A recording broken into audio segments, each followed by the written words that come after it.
It began with the sound of a fan spinning lazily in the dark, slicing through the heat of a Burmese night. The war had reached Rangoon long ago, but in this small upstairs room, there was no battle, only waiting. The desk was littered with telegrams, cigarette ashes, and maps drawn by trembling hands. Over them bent Kenzo Tanaka, an officer of the Imperial Japanese Army, 35 years old, precise, silent, and loyal to a vision that was already crumbling. Outside, the jungle whispered through open shutters, and somewhere beyond the horizon, engines murmured in the night, the sound of American planes he had yet to understand. This was the hour he sent his most dangerous report. It would travel across thousands of miles of wire and airwaves, dressed in numbers, codes, and certainty. But it would also carry something invisible, the weight of self-deception. Tanaka had no way of knowing that the message he was about to transmit would become another stone in the foundation of the Empire's defeat. He adjusted his glasses, straightened his papers, and wrote the words he knew Tokyo wanted to read. Enemy pursuit aircraft, moderate speed. Maneuverability inferior to 0. Range limited. No immediate threat. The code clerk waited by the transmitter, ready to send. Tanaka hesitated for a moment, then nodded. The message left the room like smoke rising from a dying fire. If you believe history hides its sharpest truths not in battles, but in the mistakes no one dared to question, subscribe now. Because this is the story of how Japan's most trusted spies became useless, not by betrayal but by obedience. In 1942, the Imperial Army believed it had mastered the skies. The Zero still reigned supreme, gliding through dogfights like a blade through mist. Reports of Allied fighters were dismissed as exaggerations, propaganda crafted to maintain hope among retreating forces. Japan's intelligence networks, spread thin across Asia, existed not to challenge that illusion but to preserve it. Kenzo Tanaka had been among the first generation of the Empire's field operatives trained for modern intelligence. He had studied at the Nakano School, where they taught that knowledge was a weapon sharper than any sword. But what they never taught him was what to do when the truth became dangerous. By the time he arrived in Rangoon, the war had already shifted. The British were in retreat, the Americans were supplying China through secret routes, and a new type of enemy aircraft had begun to appear in the skies over Burma, the Curtiss P-40 Warhawk. To most Japanese officers, it was a curiosity, a relic of early war design. Its nose was long and brutish, its body heavy, its performance, according to their manuals, far below that of the Zero. But what the manuals didn't capture was the Warhawk's nature. Its toughness, its dive speed, its resilience. It was not elegant, but it was unyielding. Tanaka first heard about it from intercepted radio chatter. Allied pilots praising its armor, its ability to bring them home even when riddled with bullets. He dismissed it at first. Soldiers bragged, machines were overestimated. But then the reports began to multiply, squadrons of P-40s appearing near the Irrawaddy, attacking supply convoys, surviving encounters that should have destroyed them. Still, when Tokyo requested his evaluation, the conclusion was already written before he began. The Empire needed reassurance, not reality. So he wrote it. The Warhawk was slower than the Zero, he noted, less agile, less refined. The numbers, of course, were altered. The performance data taken from captured wrecks was quietly reduced. His superior, Colonel Watanabe, reviewed the draft, smiling faintly. "You see, Tanaka, they are not our equals," he said, signing it with a confident stroke. "We win because we understand spirit, not numbers." But Tanaka understood numbers. And he knew that the Empire's faith in spirit was becoming a kind of blindness. The Warhawk's Allison engine was powerful, its frame reinforced, its pilots disciplined. It could dive faster than the Zero, escape when cornered, and strike hard before retreating. It was not meant to dance, it was meant to survive. That single difference would cost Japan hundreds of pilots before the year was out. Every night, Tanaka collected fragments, reports from forward airfields, interrogations of captured pilots, scattered eyewitness accounts. He compared them, cross-checked them, and each time the pattern grew clearer. The P-40 was far from obsolete. But when he tried to include these findings in his official transmissions, they were edited out or rewritten before reaching the General Staff. Morale must be maintained, his superiors reminded him. We cannot allow fear to distort the message. Fear, he thought, was already doing the distorting. The Empire's intelligence machine was breaking under its own perfection. Reports climbed the chain of command like a whisper that grew gentler with each repetition. By the time they reached Tokyo, even defeat sounded like victory. The generals smiled, reassured, while the men in the field bled for the comfort of those illusions. In early 1942, Tanaka traveled north to Tounga to inspect the wreckage of what the army claimed was a destroyed inferior aircraft. When he arrived, he found the remains of a P-40 tangled in bamboo and smoke. The fuselage was torn apart, but the cockpit was intact. He knelt beside it, brushing away dirt from the instrument panel. The metal was thick, the wiring precise. The bullet holes were clustered around the wings, but the pilot's seat had been barely touched. The Warhawk had not been easy to kill. He wrote his observations carefully, adding details about the plane's armor, the sturdiness of its construction. When he returned to headquarters, his report was met with silence. "Irrelevant," the colonel said finally. "One plane does not define an army." The file was archived and forgotten. That night, as rain drummed against the tin roof, Tanaka poured himself a cup of tea that tasted of rust and smoke. He stared at the map on his wall, dotted with red pins marking Allied airfields. Each pin represented a target the Empire claimed to have neutralized. Yet the attacks never stopped. Each morning brought new sightings, new raids, new names for dead pilots. The Warhawks, it seemed, were everywhere, and no one in Tokyo believed it. The deeper he sank into his work, the more he saw how the Empire's pride had corrupted the system it built. Analysts were rewarded for optimistic data. Field officers were punished for pessimism. The truth had become a liability. To survive as an intelligence officer now meant to lie convincingly enough that even you began to believe it. In late 1942, Tanaka received orders to prepare a comprehensive assessment of Allied air strength in Burma. It was meant for high command, a decisive evaluation of the enemy's capabilities. He spent 2 weeks compiling everything he could: pilot testimonies, wreckage analyses, fuel logistics, intercepted communications. The numbers told a grim story. The Allies were adapting faster than Japan could counter. Their production lines dwarfed anything in the Empire. And their P-40 squadrons were multiplying.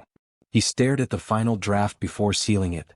The truth glared from the page like a confession. He hesitated. If he sent it unchanged, it could destroy his career. If he softened it, it would destroy lives. In the end, he compromised. He wrote the truth in language vague enough to be ignored. "Enemy aircraft quality improving incrementally," he wrote. "Pilot discipline strong. Continued vigilance recommended." The report was approved, filed, and forgotten. Weeks later, a squadron of Zeros was ambushed over the Irrawaddy Valley. Only one pilot returned. He reported being chased for 40 minutes by Warhawks that seemed impossible to shake. The survivors of that day would later call it the beginning of the Invisible War. A war fought not with weapons but with lies written in ink and sealed with pride. Tanaka's colleagues began whispering that perhaps the enemy was not as weak as they had thought. But by then doubt had become a crime. Those who questioned official reports were transferred, sometimes quietly executed for defeatist tendencies. Tanaka said nothing. He had learned that survival required silence.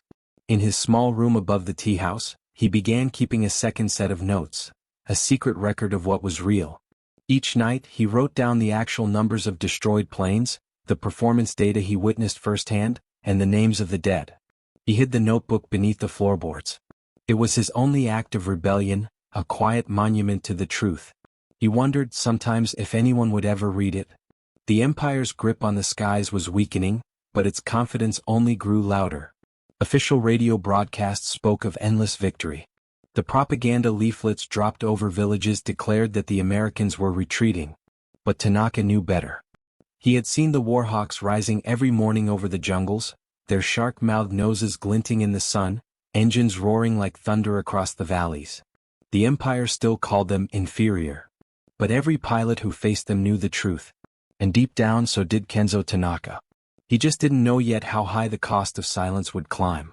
The mornings in Rangoon began with fog, a heavy, suffocating mist that wrapped itself around the city's ruins like a warning that refused to fade. Each day the same sound, trucks rattling down cracked streets, radios whispering victory bulletins, the low growl of engines overhead. Kenzo Tanaka woke before dawn, his shirt damp with sweat, his thoughts already racing ahead of the sun. He had begun to dread the telegraph machine in the corner of his office, the one that clicked with the voice of the Empire, demanding certainty from a world that no longer obeyed it. By now he knew the truth: the Empire's eyes had gone blind. Intelligence came and went like fog, brief flashes of clarity drowned in smoke and noise. Reports from pilots spoke of strange new tactics, of American fighters diving faster, climbing higher, attacking from impossible angles. Yet Tokyo's official bulletins declared the opposite. They claimed that the enemy was weak, uncoordinated, terrified of Japan's divine wind. The same reports that Tanaka knew to be fabrications were being printed in newspapers as gospel. He wrote his daily briefings anyway. The ritual was mechanical: analyze, edit, sanitize. Each fact passed through layers of censorship until it became meaningless. The Empire wanted good news, and it would have it no matter the cost. His superior, Colonel Watanabe, signed each page with the same neat signature, his confidence unshaken. "Remember, Tanaka," he said one morning as the sirens wailed somewhere beyond the hills, "information is a weapon, but morale is armor. You must protect both." Tanaka nodded. But the armor was cracking. By mid-1942, Japanese air superiority was fading fast.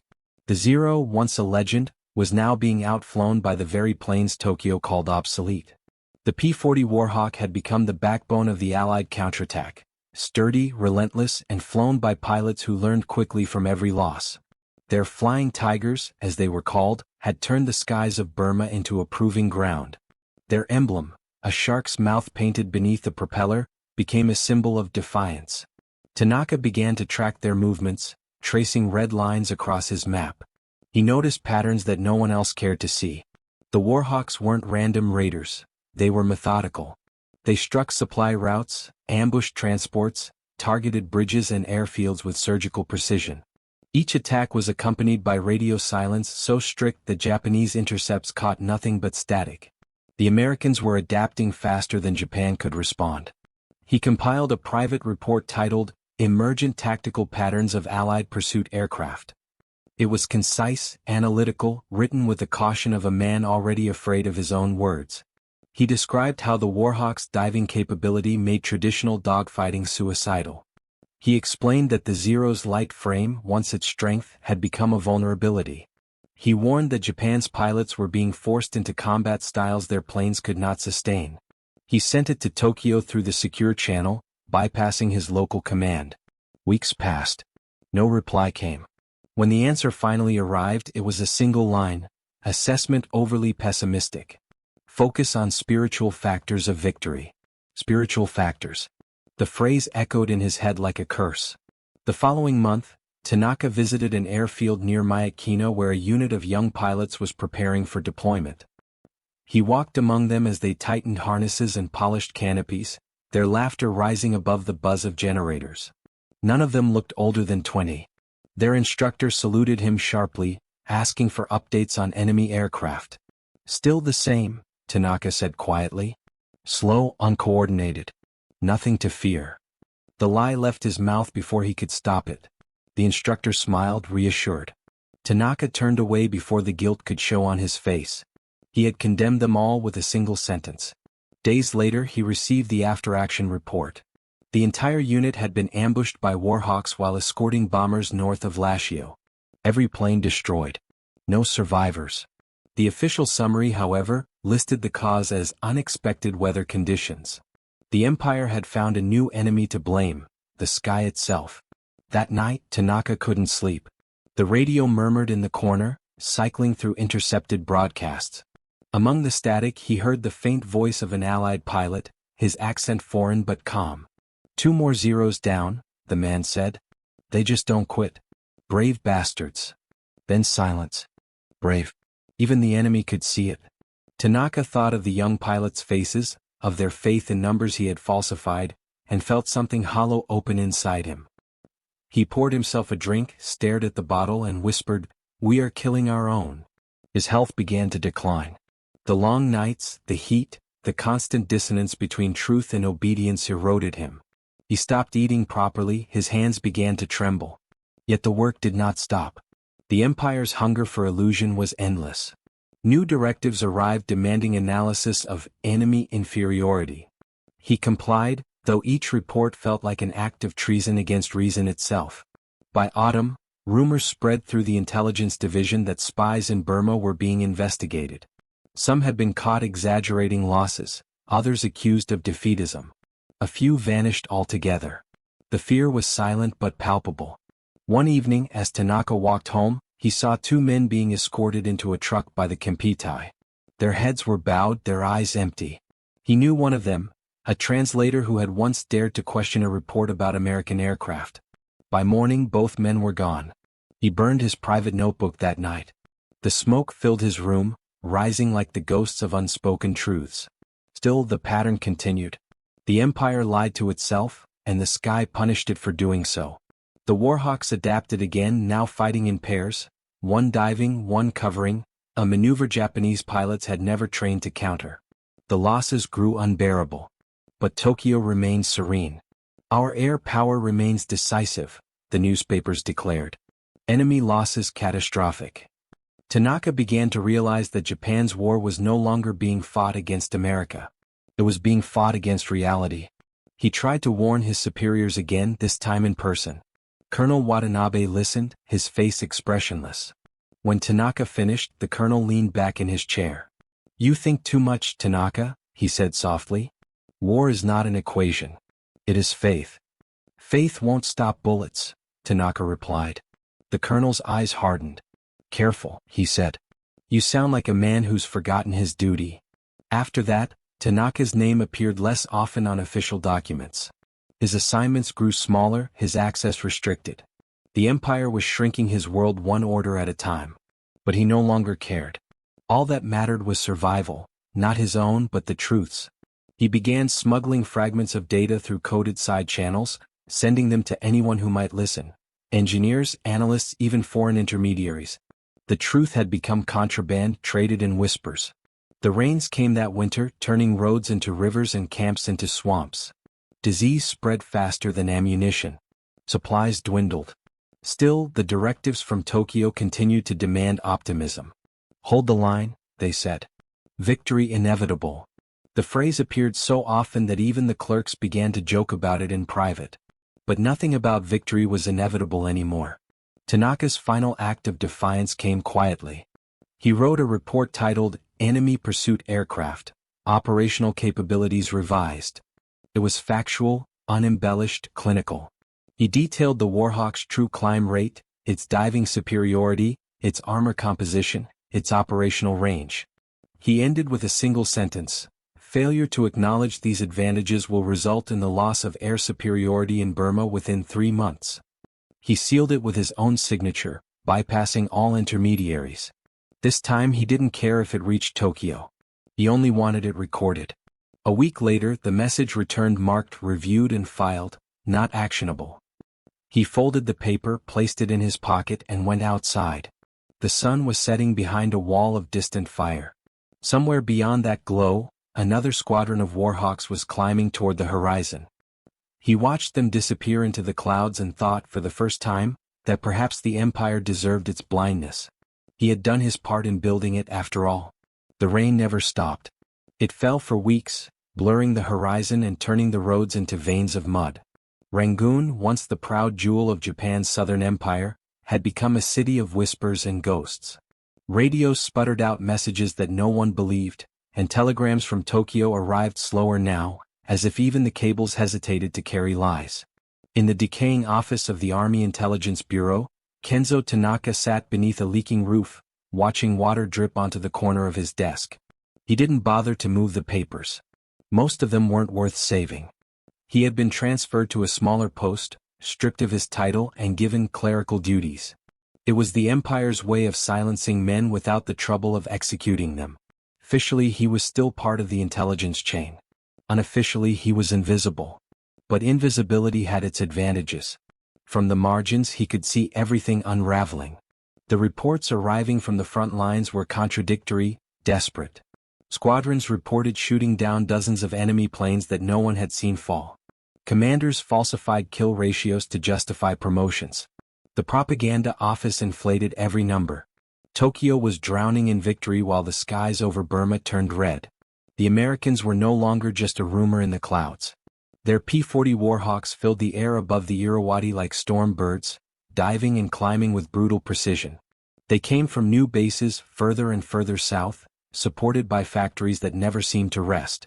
The sound of their engines had become part of daily life, a dull thunder rolling over the city before dawn, a reminder that Japan's empire had limits.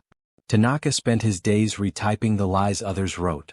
Each evening he walked through the wet streets, passing temples blackened by smoke, and wondered how many truths were dying with the empire. The people still bowed when soldiers passed, but the reverence was hollow now. Hunger had replaced faith. He found solace only in his old habit, the secret notebooks. He had started a new one after burning the last, writing in small, cramped script, documenting every real report that crossed his desk. The pages filled quickly. 31 Zeros lost near Mandalay.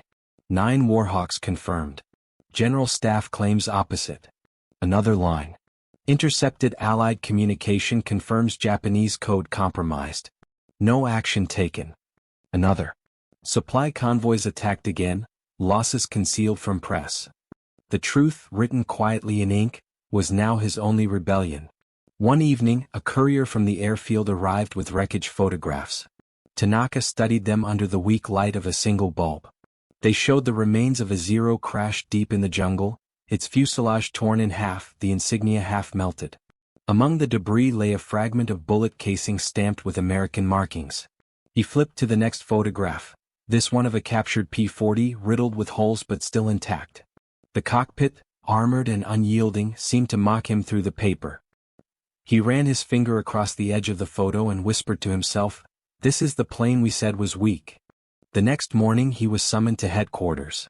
The air inside was stale, thick with cigarette smoke and fear. A senior officer from Tokyo had arrived for inspection. Major General Kuroda, known for his loyalty to the ideology of victory. The meeting was short. Kuroda wanted to know why morale reports from Rangoon were deteriorating. He accused the intelligence officers of spreading pessimism. "The Emperor's army does not lose," he said, voice cold as steel. "If your reports suggest otherwise, you are not observing correctly." When it was over, Tanaka stayed behind, standing in the empty room. The map of Southeast Asia hung crooked on the wall, covered in colored pins that meant nothing anymore. The empire had stopped mapping reality months ago. It was charting faith instead. He understood then that the war had become something more than physical. It was metaphysical, sustained by belief alone. The generals no longer fought enemies. They fought the idea of losing. And men like Tanaka were expected to keep the illusion alive, even as the world burned around them. A week later he received a sealed envelope. Inside was a reassignment order, Special Duties Intelligence Liaison Thailand Command. It was a demotion disguised as importance. He knew what it meant. They were sending him away. Out of sight, out of mind. The train to Bangkok was packed with wounded soldiers and refugees. The windows were blacked out, the air heavy with sweat and despair. At every station the same sound, air raid sirens, engines, distant explosions. The Americans were everywhere now. Tanaka stared out at the blurred jungle, remembering the words of his old instructor at Nakano, "A spy's greatest weapon is clarity." He smiled bitterly. Clarity had become treason. In Bangkok the intelligence post was a shadow of its former self. The officers were weary, their uniforms stained, their eyes hollow. Files were stacked on the floor, half soaked by rain. No one cared about accuracy anymore.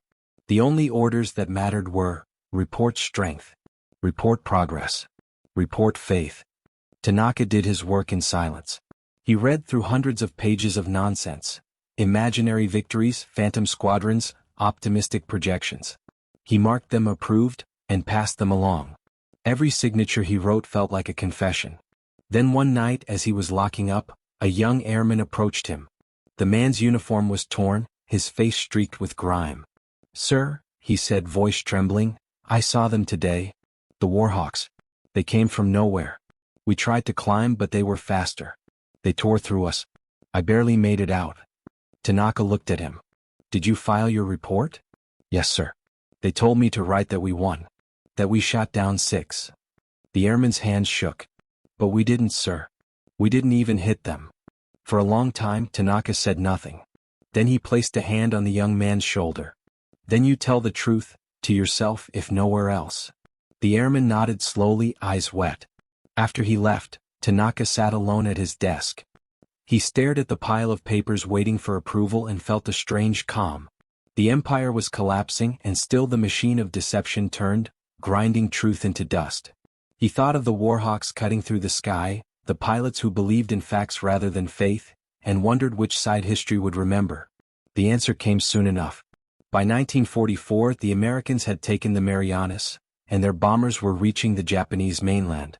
The P-40, though older now, still flew proudly alongside newer aircraft, a symbol of endurance.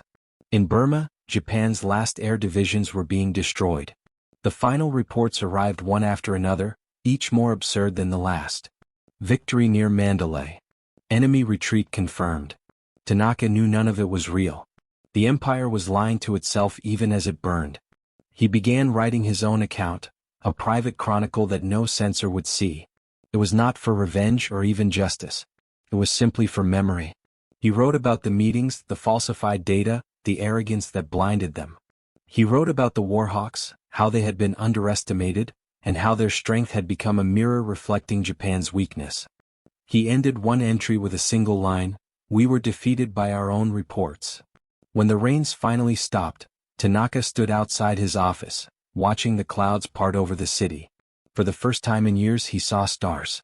The same stars that American pilots followed through the night skies, while Japan's leaders stared at maps that no longer matched the world. He knew then that truth had always been the real battlefield. And Japan had lost it long before it lost the war.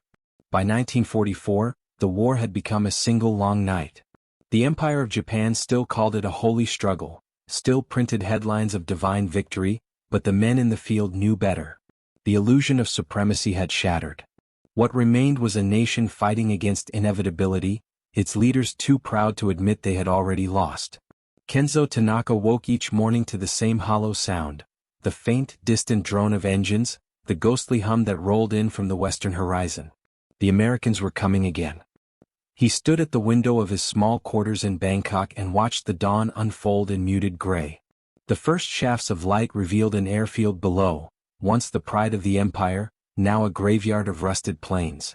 Mechanics scavenged parts from the dead to keep the living in the air. Fuel was rationed. Pilots barely slept. And still, every morning the Warhawks came. He could see them sometimes, black dots against the clouds, swooping down in perfect formation. They struck with precision, then vanished before the anti-aircraft crews could even load their guns. It was not war anymore, it was mathematics, efficiency turned into annihilation. The official report said otherwise. Enemy losses remain heavy. Our pilots display superior spirit. Tanaka could almost hear the words being typed in Tokyo, the same mechanical rhythm he once followed himself. Lies printed in neat columns, read aloud on radios, swallowed by citizens desperate for hope. He no longer sent reports. No one asked for them now. The intelligence office had dissolved into chaos. Files burned, officers fled, communication lines cut. The empire's once proud network of eyes and ears had gone deaf and blind. Truth had died quietly, somewhere between Rangoon and Tokyo, strangled by red stamps and signatures. Tanaka walked through the airfield that morning, the mud sucking at his boots. A group of young mechanics saluted him half-heartedly. They were barely old enough to shave. "The planes will fly, sir," one said. Tanaka nodded. He didn't have the heart to tell them that the planes would also die. A sudden roar split the air. He looked up and saw them, 6 Warhawks descending out of the sunlight.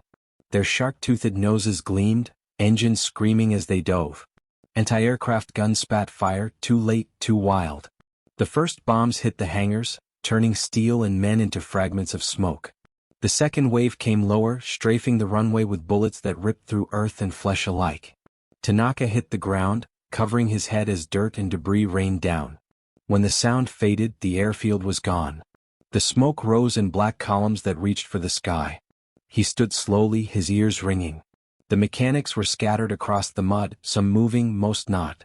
A single Zero still burned on the runway, its wings snapping in the heat.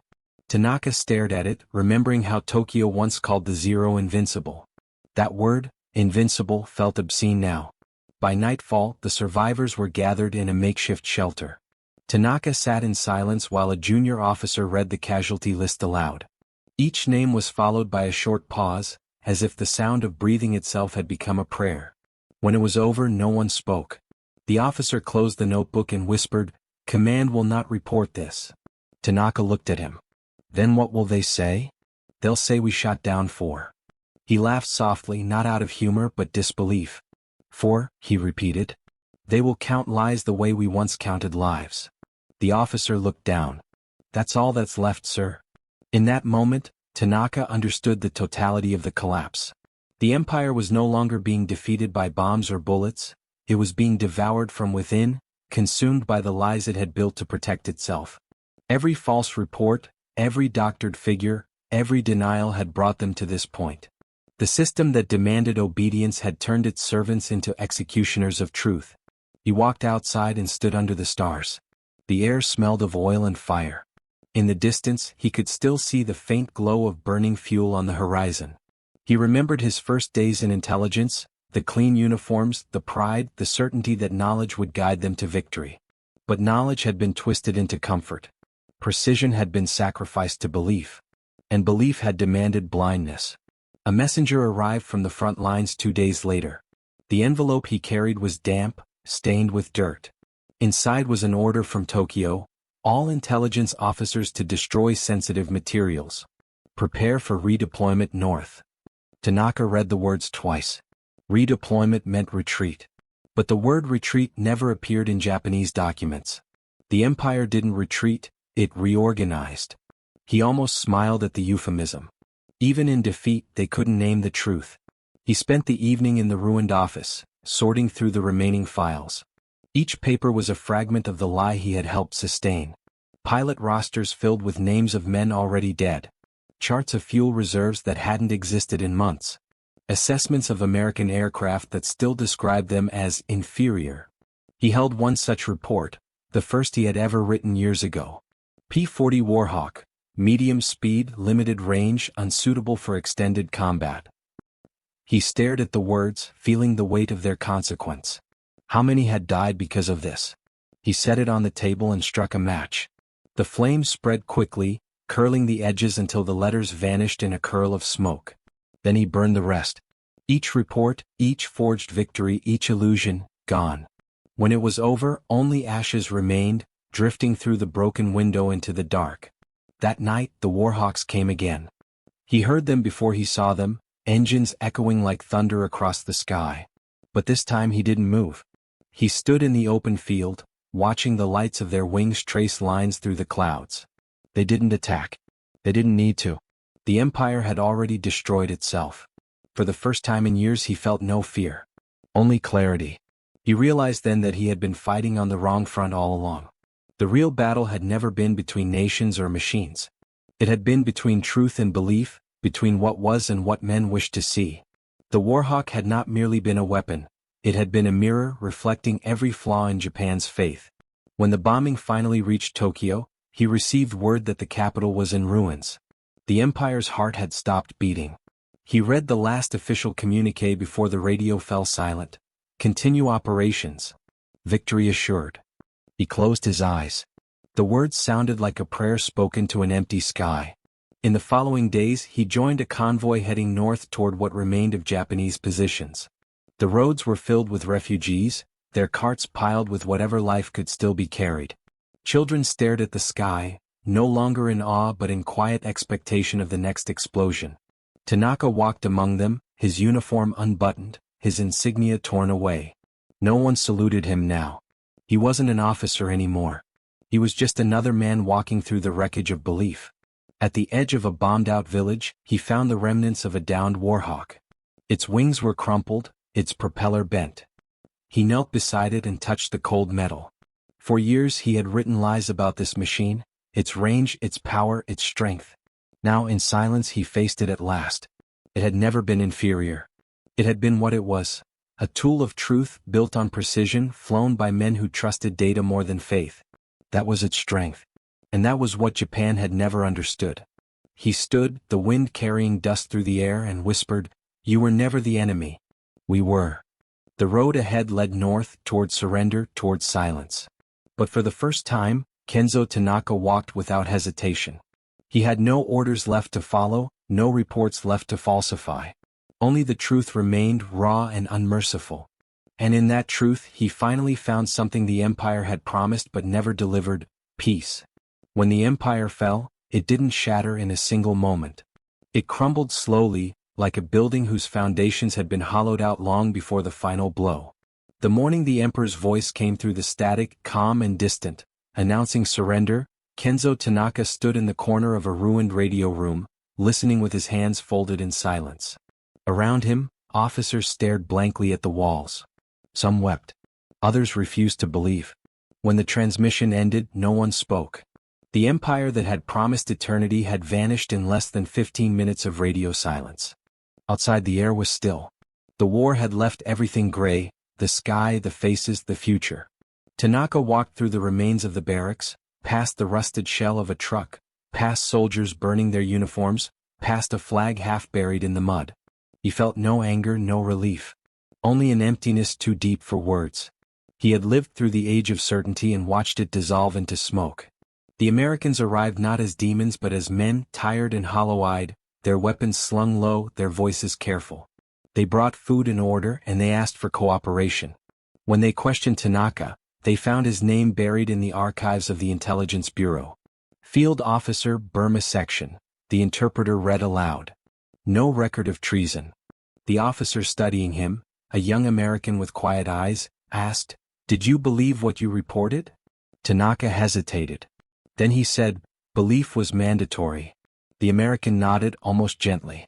"That's how wars start," he said. "And how they last too long." They let him go. He returned to a homeland he no longer recognized.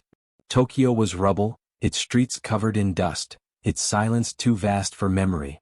The people moved like ghosts through the ruins, carrying baskets of ash, fragments of family, pieces of a past that no longer fit the present. Tanaka lived in a small shack near the river, built from wood scavenged from bombed houses. He wore no uniform now, only a simple shirt and trousers. His reflection in the window was thinner, older, but his eyes still searched for meaning. 4 months, he wandered through the city collecting fragments of newspapers, piecing together the story of Japan's fall. The headlines were cautious: New Japan to rise from ruins, reconstruction underway, peace at last. But beneath the optimism lay an absence no one dared to name: the absence of truth. The same machine that had built the empire now rebuilt the illusion, one careful word at a time. He tried to find work. The new government had no place for spies, so he became a translator for an American relief office. His job was to interpret between occupiers and survivors, to turn words of control into words of understanding. It was ironic, he thought, that after years of falsifying meaning, he was now paid to clarify it. Yet the work brought him a strange calm. In the evenings he returned to his shack and wrote in a notebook. It began as a habit, then a compulsion. He wrote everything he remembered: names, places, reports, the faces of men who had vanished into smoke. He wrote about the Warhawks, about the arrogance that had blinded his superiors, about the numbers he had twisted into comfort. Each sentence was both confession and requiem. He didn't know who he was writing for. Maybe no one. Maybe history itself. Sometimes he walked through the rebuilt markets, where American soldiers bought trinkets from women who had lost everything. The air smelled of diesel and new beginnings.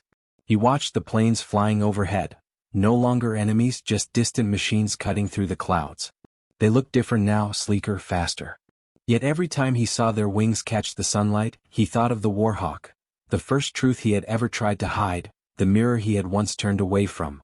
One afternoon, a reporter from the occupation press visited him. She was young, curious, and polite. She had heard rumors of the spy who survived, a man who had served in Burma and outlived the empire's collapse. She asked him if he regretted his role. He thought for a long moment before answering. "Regret?" he said. "I regret that I believed numbers could be shaped by desire. I regret that truth became a tool, not a compass. But more than anything, I regret that we called obedience honor." The reporter wrote it down, thanked him, and left. Her article was never published. It was too honest for the new optimism that Japan needed. Years passed.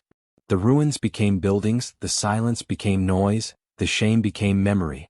The children born after the war grew up without knowing the sound of air raids or the taste of fear. They learned about the war from textbooks that softened its edges. Tanaka grew old watching them walk past his door, their laughter light, their futures unburdened. Sometimes he smiled at them, but mostly he just listened to the rhythm of peace, the hum of engines that no longer carried death. In 1954 he visited the National Museum, where captured American aircraft were displayed as historical relics. In the center of the hall stood a restored P-40 Warhawk. Its body gleamed beneath the lights, polished and proud, painted once again with the shark's mouth that had terrified so many. He approached it slowly, ignoring the murmurs of tourists. He ran his hand along the metal, cool and smooth beneath his fingertips. He could almost feel the pulse of the engine that had once defied everything he'd been taught to believe.